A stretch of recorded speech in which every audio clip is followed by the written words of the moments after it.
Okay, well, first off, I want to thank you all for joining me on Inside the Den today, and we've got a couple of our spring sport athletes with me today, both from tennis, and we have Jorge Chevez from our men's team, and Ava Macke from our women's team, and both Ava and Jorge are the number one singles players on our teams, and we'll talk a little bit about that. But first thing I'm going to do is we'll start with you, Ava, and let us know, if you can, just where you are at and what life is like now, if you have any restrictions or if things are starting to loosen up a little bit, or just how it's been the last month. Yeah, so I'm with my parents in Omaha. We kind of just have the general guidelines, don't go to don't go to restaurants. Kind of all you can do is go to the store and stay home. Yeah, I have two jobs usually. Like I waitress and I work at a daycare, and both of them are closed because of COVID, so that's been tough. But other than that, I just try to get outside as much as possible, just to get out of the house. So, as far as like exercising or something, so yeah, pretty general guidelines over here. So. Okay, Jorge, how about you? Now we chatted a little bit before we started recording, and I think this one will be interesting. Let us know where you are and what life is like in the time of quarantine. Well, I'm in Panama, and the whole country's in quarantine. No one can get out for shopping or do sports. Nothing. Women can go out to supermarket or pharmacies only Monday, Wednesday, and Friday. Men can only go Tuesday and Thursday, and no one can go out Saturday or Sunday. And that's like the time that you can go out depends on your last number of your ID. If your last number of your ID is 5, you can go out from 5 to 6 p.m. If your last number is 0, you can go out from 10 to 11, and that's it. It's really, I mean, it's not bad. We have 6,000 cases, but like the government, as we are a small country, they're trying to keep us like in locked in our houses to keep people safe. And does it seem like people are cooperating fairly well with what the government is asking them to do? To be honest, there are like, yeah, most of the people is like cooperating, but there are, like there's like a little part of them that they're not cooperating, and for me that's kind of disrespectful for the nurses and policemen and doctors that are risking their life for us. And so yeah, that's the only bad part in this. Yeah, well, thanks for sharing that, and hopefully as we get into the summer, things will start to loosen up a little bit. They're loosening up a little bit here in where we're at now in Crete specifically. We've had a spike just this last week that I think will continue probably through the next week or two. But like you said, I think we're all in this together. So with the academics, to let you both share, and Ava, we'll come back to you first. How have the online academics gone for you ever since everything switched over from in person to remote? Yeah, I mean, I've taken online classes before, so I already knew the setup, but it still is difficult without having actual people around. Like I'm a PE major, so I can't go to my practicum and do hands-on experience. So I've mostly just been doing like lesson plans and other busy work. But professors have been very flexible and accommodating to the students, given our situation, which has been a huge help, making our transition easier. So overall, it's all right for the time being, but I'm itching to get back to a regular class setting. And it honestly just makes you appreciate it more going through this. Yeah, that's what I've gathered with some of these interviews, that students, some students are doing well with the online. Some have struggled a little bit, but almost everybody is missing face-to-face interaction with classmates and professors. So Jorge, how about you? How have the classes gone? And also, have you, since English is not your native language, have you noticed any more? Have you had any issues with the online, maybe due to a language barrier? Well, to be honest, not really, because I did 2 years of my high school in online classes, so I'm kind of used to this. But I've been working with some friends that are in my same classes, so like we have had some Zoom meetings or by Snapchat, and it has been like, I mean, not that bad for me, to be honest. But I'm not gonna lie, like it's kind of difficult because since I got back here, I'm in like in my house, I'm in with my parents, and uh, I have to be a little bit more responsible uh, because while I was in college, I had my schedule every day. I was like, okay, so I have to wake up at 7:30 or 8 a.m. and I have to go to class. Now I like since I don't have class like every day, maybe just 2 or 3 times a week. Uh, at the beginning, I was like a little bit lazy, but now like I'm doing well, to be honest. Yeah. Good. Well, classes will wrap up here in about 2 weeks, so then it's time to find a new schedule to stay busy through the summer. But let's talk a little bit with each of you about tennis and about your sport. And Jorge, we'll stick with you. You had a good season last year as a freshman, very good season, and then this year you won the GPAC singles tournament in the fall and won the ITA regional down in Wichita.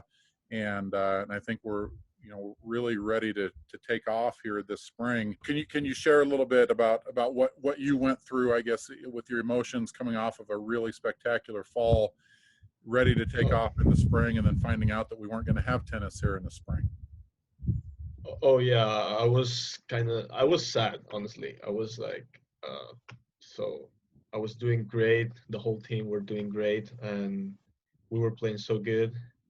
We were expecting big team things this season, but well, as you see, this was so unexpected, and it just wait for the next year, and let's see what happened. Hopefully, all this pandemic finish before the fall season start. Right. Well, we're hoping. We'll know more as the weeks go by.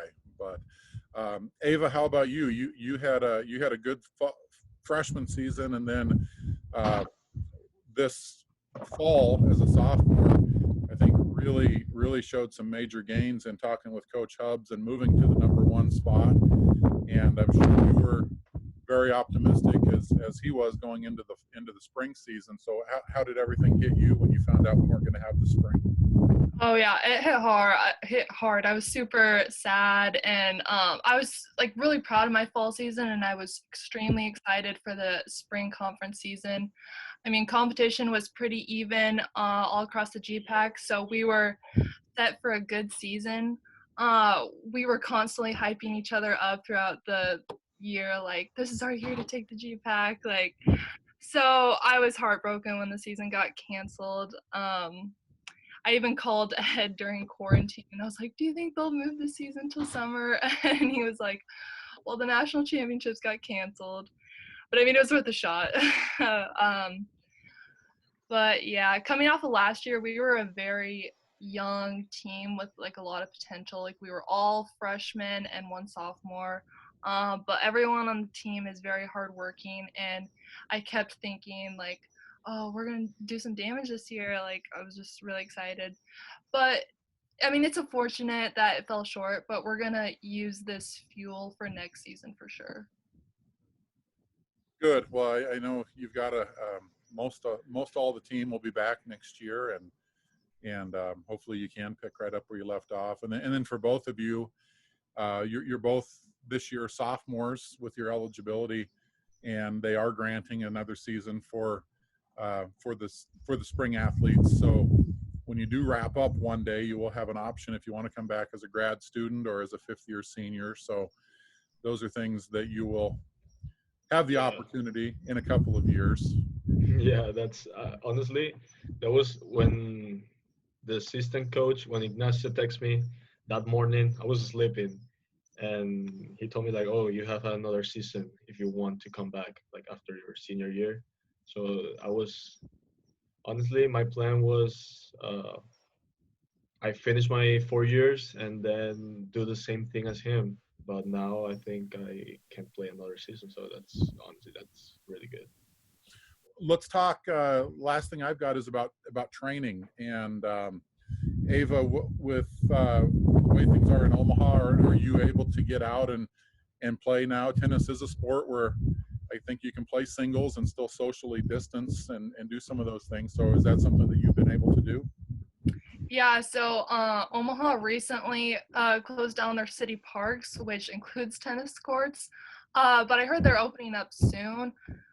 But before that, I would go down to the courts all the time by my house and just play with my brother or something, or just beg people to feed balls to me. Or I'll go down to Crete and play with one of my teammates. But other than that, I've just been trying to go on some runs, or my brother and I will work out at the park in an open space, and he'll be like my personal trainer or something, which is very hard, but it's keeping me in shape. But I am excited for the gyms to start opening up and lift some weights. So Jorge, how has that been in Panama? It sounds like things are a little bit more restricted there. Are you even able to get out and work out or play tennis at all? I cannot even go out like to my social area in my apartment. You know, the like the garage, the parking lot. I cannot even do that. But I have been working out with my dad here in my house. But not big deal, just some squats, abs, not that much honestly. Yeah. Well, hopefully sometime this summer you will be able to start playing again because Yeah. we're optimistic here that we will have students on campus in the fall, and you where you are now, hopefully you can polish up some of those skills before the fall starts up again, so you can come back Yeah. in, pick up where you left off. So those are the questions and the things I wanted to talk to both of you about. Does either one of you have anything that you'd like to share before we sign off for today? Well, I just wanted to say that this thing that is happening right now was so unexpected, and I think the world after this is gonna change for sure. Like people already, I mean, learn that it's important to keep a good hygiene. So yeah, I think everything's gonna change. Everything's gonna be different after this. yeah, I'm just praying that everything will calm down, so this upcoming school year will proceed like normal, as what normal can be. So hopefully we'll all see each other in the fall. Very good. All right. Well, thank you both, and for both of you, obviously different parts of the world. Stay healthy, stay safe, try to stay upbeat, and Jorge, the days that you can get out and enjoy the weather and the sun a little bit, and again, hopefully we'll be looking back on this in the fall, and it'll be somewhat of a distant memory that we can all learn from and be better for, and look forward to seeing both of you back on campus soon.